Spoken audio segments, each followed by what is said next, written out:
biggest advantage of bringing a 3D printer in-house is the speed to market. You don't have to wait on anyone else to process what you need.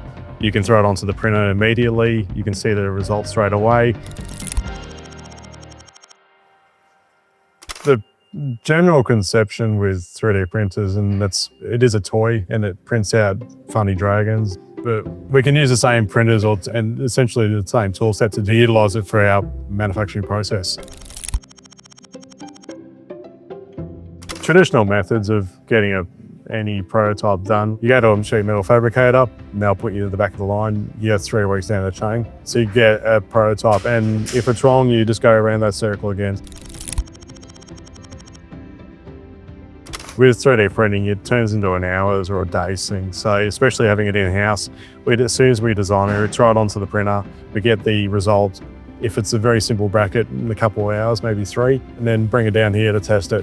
Shrinking time of development down from, say, an 8-month process, you can condense it down to 4 months. What we'll do is essentially measure up what we've got as information.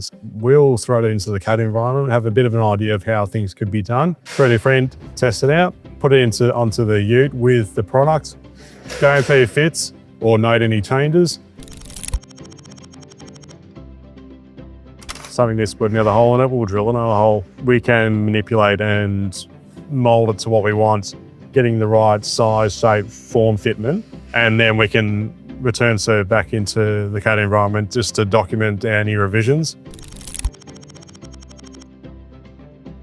There's multiple ways we can test something out.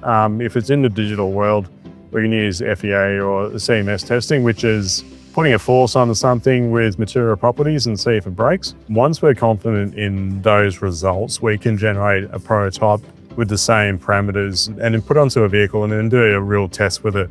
Now that's whether we apply real weights to things or whether we stress test it with forces or twisting or turning it. It's that very small lead time from nothing to a known working prototype is what makes HSP very powerful as being a leader in the marketplace for that speed to market, being a good quality product, but also having the ability to be first in line.